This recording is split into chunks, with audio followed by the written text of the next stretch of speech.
We begin in Toronto, where federal and provincial finance ministers have just wrapped their annual meeting, where affordability topped the agenda. We all know that interest rates are a real challenge for millions of Canadians, so it was important for us to speak about the economic outlook today. We also discussed housing, which is the central priority for so many Canadians. And of course, we spoke about the Canada Pension Plan. For more on what came out of this finance ministers' meeting, Peter Bethlenfalvy is Ontario's Minister of Finance, and he joins me now. Minister, welcome back to the show. Great to be with you again, David. So coming into this meeting, you were stressing your province's need for infrastructure, or for everything from housing to transit to roads. Did you get any clear commitments or directions from the federal government on whether that will be addressed? We didn't get any commitments, and it's really important that we do, and we do in time for Budget 2024. You know, when you get over 1 million people coming in to the country, over 500,000 into Ontario, maybe that's going to happen again this year. You know, we need to really have bold action on infrastructure, housing, transportation. We have the Canadian Infrastructure, Canadian Investment Plan that is maturing and was a $180 billion plan. So I think this is something that, frankly, all provinces were rowing in the same direction. Municipalities across Canada are rowing in that direction. We need the federal government to row in that direction as well. That means an infrastructure fund where we all participate to make sure that we can house and move and educate all these people coming to Canada. It sounds like you share some of those priorities with the federal government, and I guess I'm not surprised, given sort of the more modest nature of the fall economic statement, that we didn't see big commitments today. But did you get a sense that you have shared priorities in a common direction as you're in the cycle now of planning for the budgets for next year? Well, you'll have to ask Chrystia Freeland that, but I mean, part of the reason for getting together is to make sure you can hear from all provinces and territories of what the priorities are, what we're hearing on the ground, what some of our challenges are. And I was really struck by the unanimity right across the country and beyond in the north and all parts about the need to, you know, welcome the people coming to our great country, but to do more than just say, here's a Molson export and good luck to you. We have an obligation to do our part. And infrastructure, I can think of no better way to put money, taxpayer money, to be able to house, to be able to move, to be able to put the services in place through an infrastructure fund. We've done it before. We've shown through COVID that when we work together, we can do amazing things. And there seems to be broad consensus and unanimity across the country on this. Just on that, Minister, you know, Ontario obviously is a net recipient of a lot of the immigration that comes into Canada. And we're seeing in public opinion polls a resistance to some of the high numbers of newcomers we welcome to Canada each year, not based on xenophobia, but because of the competition for housing and the cost of living challenges that people are facing through this affordability crunch. Are you worried that that could become an anti-immigration sentiment if governments don't get a handle on this particular challenge? Well, I guess my concern would be, I think we have a broad consensus across this country to be a beacon of hope and freedom and democracy, to attract people from around the world. And just about every province's population is growing, from PEI to British Columbia to the north to the middle. So I think what they're really saying is, well, if you're going to open up immigration like the federal government has done, make sure you can take care of them. That's what people are saying. And if you can't take care of them, then you have to reduce the numbers. And you talked about another thing about the cost of living. You know, when they come here, they got to pay the carbon tax. And so we raise that again. The carbon tax is an issue of affordability right now. People are hurting. We all agree, climate change, we're going to do our part. We're going to get investments in place to get to net zero. We're going to do it differently. We're going to get there. We care about the environment. We care deeply about it. But we can't put it on the backs of people who, in a lot of places, have to use a vehicle, have to use fuel to heat their home, move goods, move people. So that was another big point that was made today. You know, Minister, since you and some of the other provinces have been pushing for the removal of the carbon tax or expanded carve-outs as a solution to the affordability crunch, there's been a lot of studies that have come out that have made it clear that if you get rid of this, you also get rid of the rebates, and the majority of households would actually be worse off. So how do we square the arguments coming from the politicians and the analysis coming from economists on that? Well, you know, that's up to Ottawa to be able to support the people who wouldn't get the benefit, and that's the more vulnerable and lower income. What we're doing in Ontario, we cut the gas tax by over 5 cents. We've continued that on. Other measures we've taken, over 10 cents a litre at the pumps. That's helping people who are taking their kids to school, the people who are driving to work. That's helping the farmers. That's helping people who use fuel, natural gas to heat their homes. So, you know, we got to recognize that this is the environment we're in today, and many, many people are hurting. And collectively, we all have to do our part in whatever form it takes to recognize that and help people today. Do you think any of those breaks at the pump and the other measures that we've seen, the affordability measures that aren't sort of targeted based on means but are broad-based, do you think that is playing any effect in keeping inflation a little bit sticky? We've seen analysis, though, from some of the banks suggesting that government spending at all levels and giving benefits to people to deal with sticker shock is, in fact, keeping inflation up a little bit. You know what I think, and we heard from the governor of the Bank of Canada today, you know, a big component of inflation is shelter costs, mortgage costs, rental costs. That's a big component of inflation. You know, obviously, we saw yesterday the Federal Reserve in the U.S. signal that they might lower rates 3 times next year. They are, and we saw the markets rally because of that. You know, Canada was one of the first to raise interest rates. I can tell you on the ground, David, I see it in my riding in Pickering, Uxbridge. You know, people, those costs are really hurting, and that, unless interest rates, there's some relief. That's going to continue to be a big component of inflation. Did Tiff Macklin give you any indication on whether or not, did he give you any forward guidance today on what he's thinking in terms of his next rate decisions in the new year? No, he wouldn't do that. And of course, they're independent and they're data-driven. But we felt it was important, and I think Chrystia Freeland felt it was important that he hear from politicians and the people responsible for fiscal policy.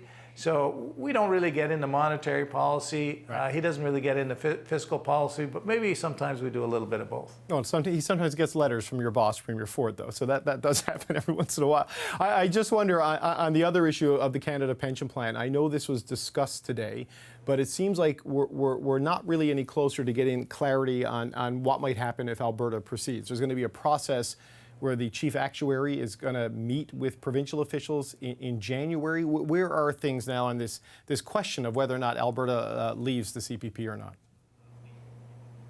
Well, first off, David, let's be clear. I believe, and I wrote a letter to have the first meeting, Chrystia agreed a couple months ago, to discuss this issue. We're better and stronger together.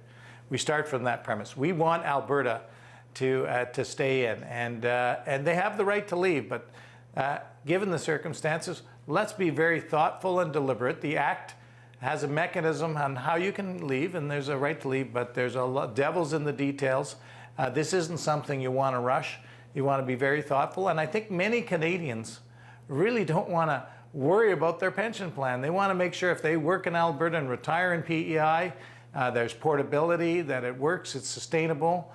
So it's worth the time and effort to make sure that we have a process that's very transparent and open, and we had a very constructive conversation on that today.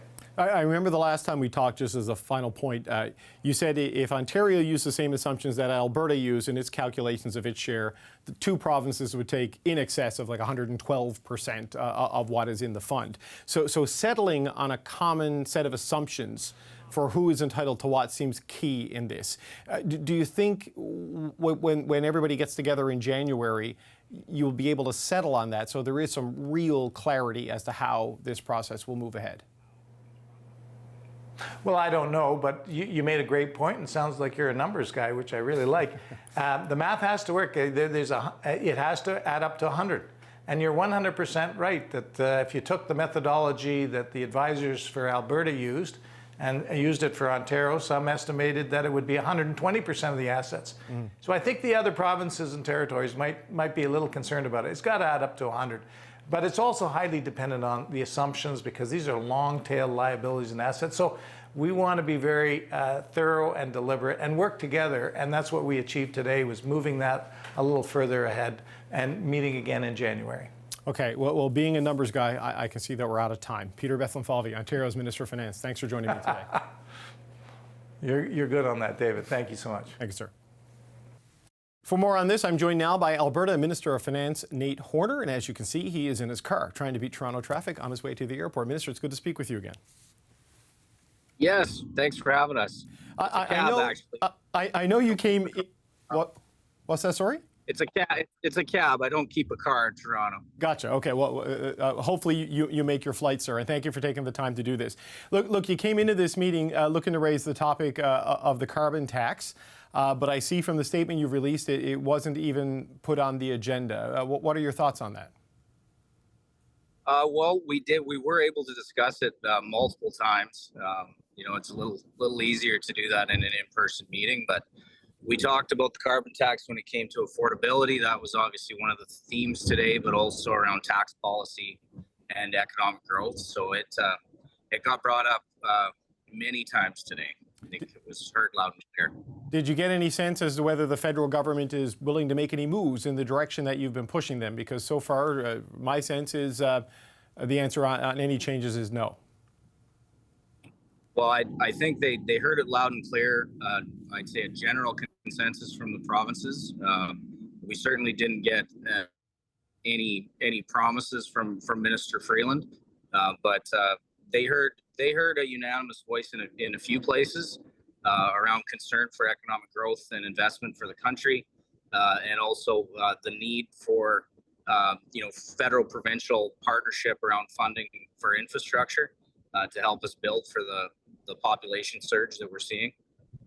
So no movement on the carbon issue, but what about on those issues on productivity and on addressing affordability? Is there anything specific coming out of this, or at least directionally coming out of this, that is of comfort to you as Minister from Alberta? I would say the only comfort I have is that it was made loud and clear, and most provinces are in agreement. I have no. They didn't give us anything concrete that they would move in that direction. It was all started. We did take a presentation from the Bank of Canada governor early in the morning, and some frankly startling facts and figures around the Canadian economy, stagnant investment attraction, and the fact that if it wasn't being papered over somewhat by this population surge, we may already be in a recession. So we made it loud and clear that we weren't just there to talk about how to divvy up the pie, that we were concerned that we wanted to see the pie grow. So I think Minister Freeland heard our direction.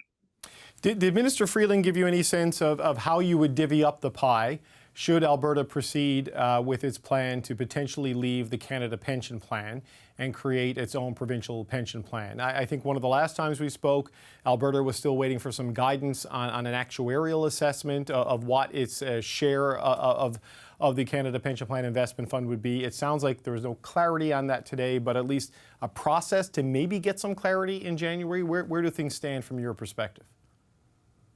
Yeah, that was really a brief part of the meeting today, but we got a little more understanding and agreement that they're going to task the chief actuary. We're going to come back middle of January with the specific tasking, but we did get agreement that the chief actuary is an independent office, and they should get independent legal counsel on how to interpret the formula in the CPP Act, and that was Alberta's only contention. We're happy that they're asking the actuary to give us an opinion on the asset withdrawal number. We just wanted to make sure that federal finance wasn't going to tell them how to do the work. And we got agreement today from Minister Freeland, and I'd say broad understanding from the other provinces that that's the only real way to proceed.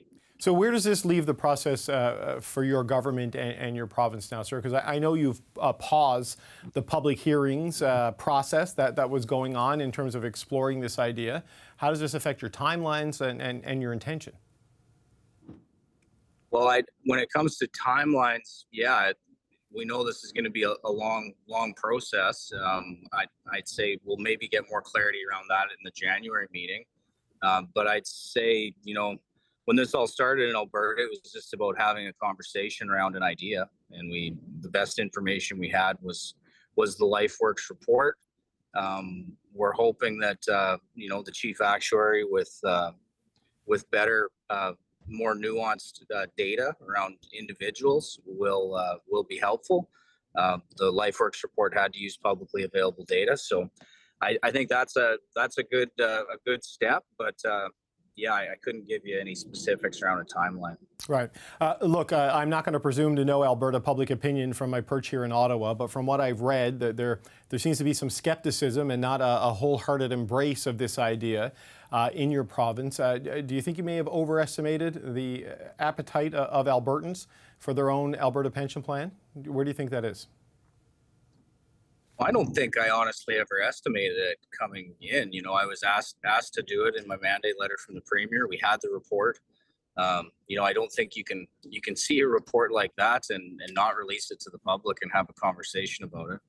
It was a recommendation from the Fair Deal panel.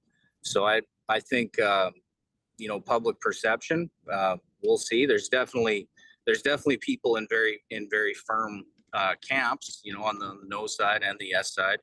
But in my conversation with Mr. Dinning, who's leading the panel, he says there's also a big number of Albertans that just would honestly need more information and clarity to consider. So hopefully we're in the pursuit of clarity. But on that clarity, I wonder if the presentation you referenced that you got from Tiff Macklem, the governor of the Bank of Canada, which you said was kind of startling and alarming in terms of where the economy of the country may be heading.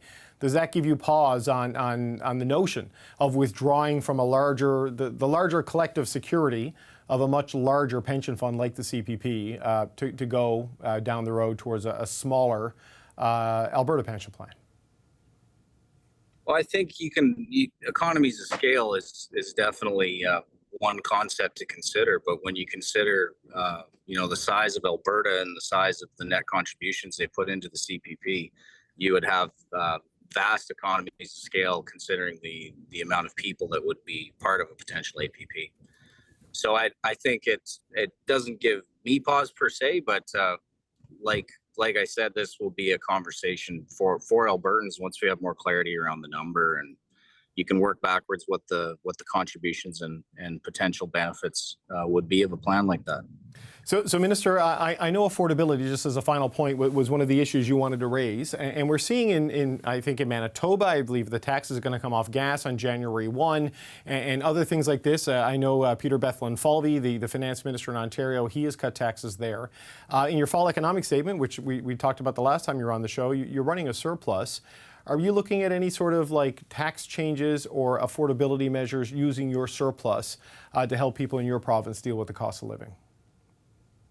So the way in-year surplus works in Alberta, because of our new fiscal framework, half of any cash surplus at the end of the year must be used to repay down debt principal. And then the other half can be used for further debt repayment, investment in the Heritage Fund, or one-time expenses that don't increase the operating line going forward. Right. But you actually have to get to the end of the year to make those considerations. Right now, it's just a forecast. Right. But I would point to a lot of what Alberta, has already done. We've indexed in budget 23. We indexed our most of our social programs, indexed the basic personal exemption, and really made clear our already vast tax advantage over every other province. If Alberta had the tax policy of any other province, it would mean another $20 billion in taxes paid by Alberta families and Alberta companies. But I note, sir, I've read an article that a 9-cent tax is going to come on gas on January 1 in your province. And with you talking about, taxes on fuels leading to unaffordability, other provinces have done this. Why is Alberta imposing or going back to a 9-cent tax on gasoline on January 1 when you're concerned about this? Yeah, we started the program. I'm glad so many provinces have followed us in that regard. When we brought in the program, we brought in a linkage to the price of WTI because our revenues are so closely linked to the price of oil. That remains. So anytime oil fluctuates, if it gets above $80 for the average of the previous quarter, Albertans will see fuel tax abatement changes in the following quarter. That remains. So that linkage will stay. We think we can leave that permanently. So anytime oil gets over 80, Albertans will see fuel tax savings. You've seen the price of oil currently, and I'm moving into budget 24 process. It's going to be rather challenging just with all of our debt servicing requirements and upcoming collective bargaining. That has the potential to be quite dramatic. So Albertans will see a 4.5 cent savings in the first quarter. It can only come on 9 cents at a time. But yeah. But you could save 9 cents a liter by not going ahead with that, right? You could do it that way if you're looking to give people, just as a final point, why not cancel that 9 cent increase to give people the affordability savings that you've been asking the federal government to deliver? Well, I think it just comes down to our budgeting process and the requirements of the province. We've done a lot for affordability over the last year. We had a $3 billion program and rolled out actual affordability checks to seniors and a lot of the most vulnerable Albertans. Budget 24 is going to be a lot more challenging, especially if you see the price of oil and the forecast and all of the uncertainty. Nate Horner, Alberta Finance Minister, thanks for joining us, and I hope you make your flight, sir. Have a safe trip home. Thank you very much. Thanks for the opportunity.